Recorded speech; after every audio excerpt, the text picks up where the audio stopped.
Hello everybody, my name is Kayla Chirwa and I learn at IMZU's International Academy. And today I have the opportunity to meet the one and only Dr. Anna Keys. Thank you, Kayla. So today I have a few questions for you. Ready? Very ready.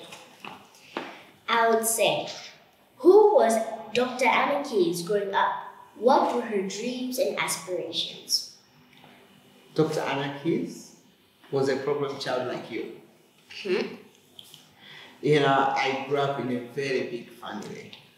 We were 8 of us, 7 girls and 1 boy, and I was number 7. So you know what they say, the 7th child is a mystery in Malawi. They do special things. That's what my mom used to tell me. But my dreams were always to reach out, to be the best in my community. I knew that I wanted to get involved in education somehow. But what I didn't dream about is, I always knew I wanted good education. How? I didn't know, but I knew that I wanted to make my community a better community. And I can only do that through education. It didn't mean to be a formal education, any kind of education to teach. Interesting. Wow, so you were a very mischievous child when you were young. Kind of, but in a good way. Okay. Because look how I've become. So were there any other dreams you wanted to do, but you found that one dream is enough? You know, what I can tell you, Kayla, it's always good to dream. You can dream so many things, but one of them will come to fruition. And I had so many dreams. You know, I admired nurses when they're wearing those little cap there. I wanted to be a nurse. You know, I wanted to be a doctor. I wanted to be a teacher. I wanted to be so many things. And I think looking back, and I think the reason why, you know, maybe I'm in education because I realized that I can't be all those things I wanted to be. But through this school, through you guys, I'll be whoever I wanted to be. Good. Now, question number 2. How does it feel to be the founder of not 1, not 2, but 3 organizations? Proud. That's where it comes to me. I'm proud, but never satisfied. I believe I can still do more. So these organizations are Maloto, Kwitu, and Mia. The question is, how were you inspired? What said, come on, Anna, you can do this? And now you see you're the founder of 3 organizations. First of all, my parents. You know, when we talk about Mia, my parents were educators. They stress on us on education all the time. You know, the discussion in our family was like, oh, you know, growing up in the north, it does also its own downs. And my parents would tell us, you wanna go to Blantyre and work in Blantyre? You have to work hard in school. You want to stay in Lombo, you want to work hard in school. And you wanna learn away from this poverty, you have to do well in school to be able to do this. So that was a discussion. They believed in education so much. You know, that starting IMZU's International Academy was easier for me because it always took me back to what my parents talked to me about. And to start Kwitu, I'll start with Kwitu CBO because I can't talk about Kwitu Kitchen without talking about Kwitu CBO. To start Kwitu CBO because I am just a community person. That's who I am. I'm a community organizer.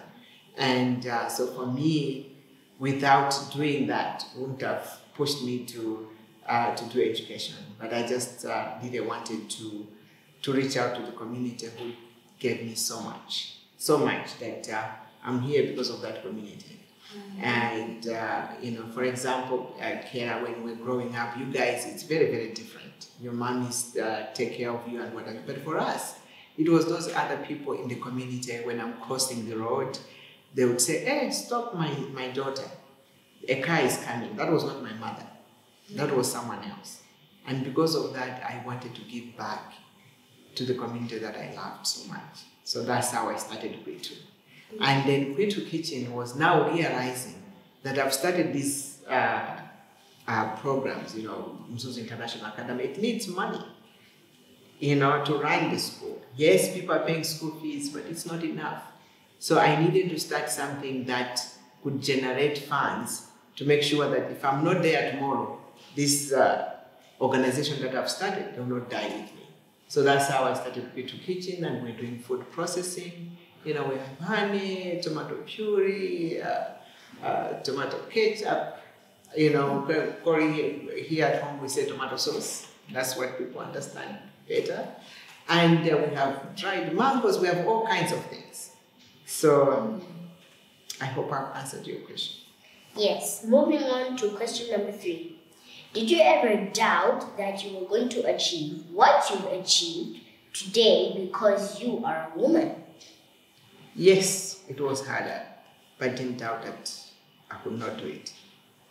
But being a woman, also for me, it was not an obstacle because, I'm looking at where we've come from as women.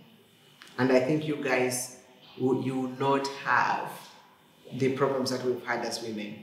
I think things are getting better every day. We are not there yet, but things are getting better every day. And I think women, especially in Malawi, women are hardworking, smarter, and we can move mountains if we band together. So,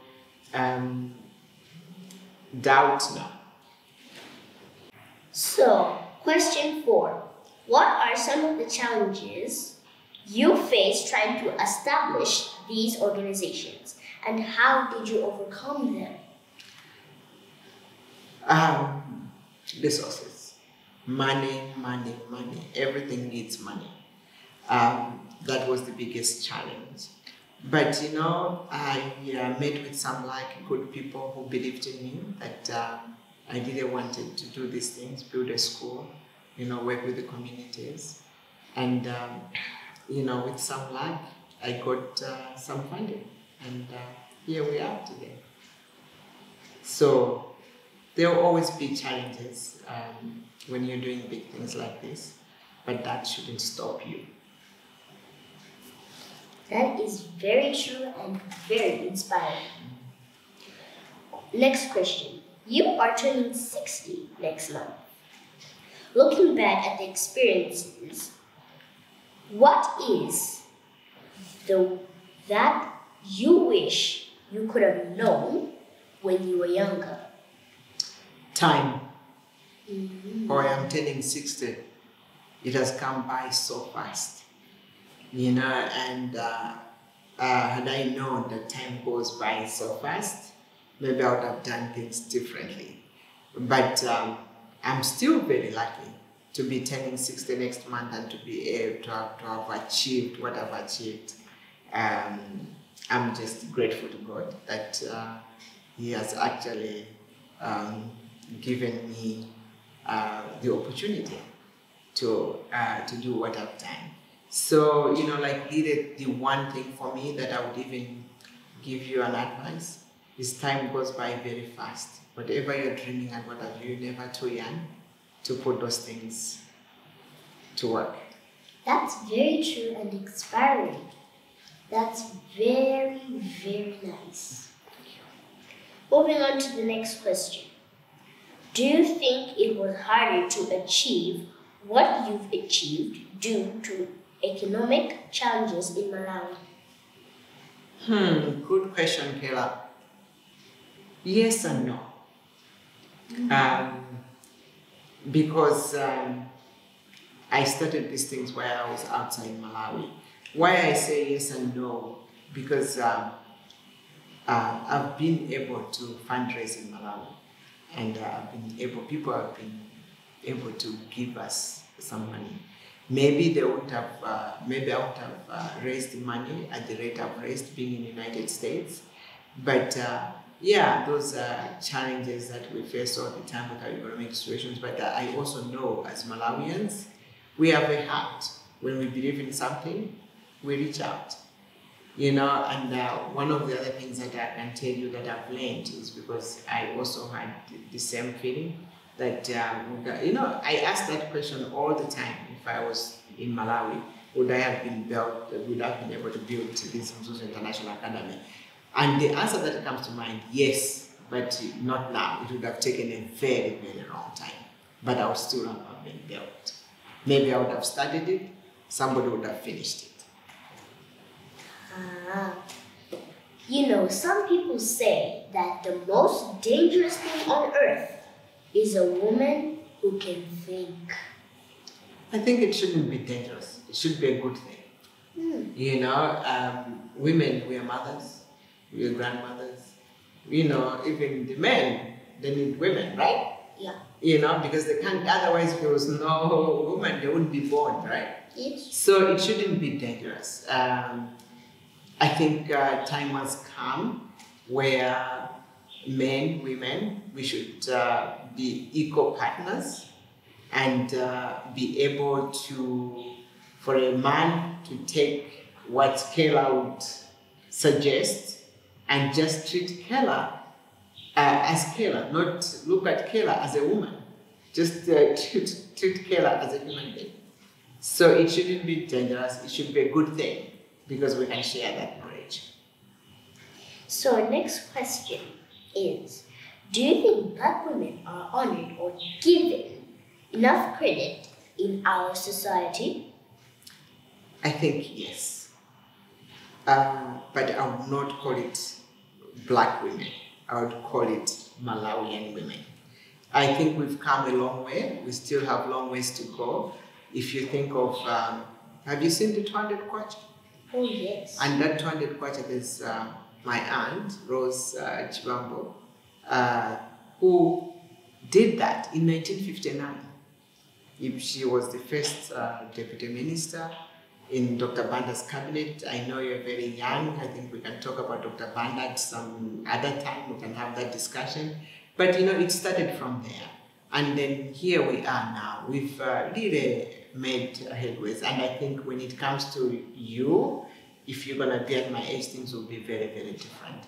So yeah, it's difficult in a sense that we still, in Malawi, it's still very hard for women to get maybe loans from the bank. You are asked, they need so many things that most of those things we don't have, but we're heading that way. And I don't know whether I've answered that question well, but I think, yeah, I think we are being respected now. We should acknowledge the gains that we've made in this country as women. We are able, look, if I'm able to build this Mzuzu International Academy, nobody said stop. Nobody even came to me to say, why are you doing this and what have you. But maybe in those days, I would have offended maybe my husband or maybe some other woman to say, why is a woman doing that? A woman's place is in the kitchen. We don't have that anymore. We just have to compete. Yeah. That's very true. Because men wouldn't be here without women. Because women are sometimes grandmothers, aunties, sisters, and mothers. So it's also that women can think nicely, step by step, to build greater things, to help our community. So the next question, the last question, is what do you hope to achieve in the next 60 years? Kayla, I wouldn't go that far. I would talk about 10 years and not 60 years. I think the thing that is maybe what I'm dreaming right now is to build the best trade school that can be here in northern Malawi.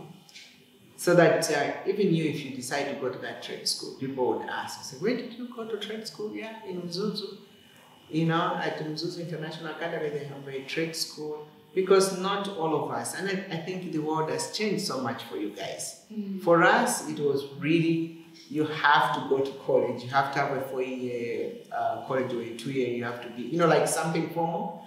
These days, you can be anything you want to be, And the bottom line is, can you live on that, what you've chosen?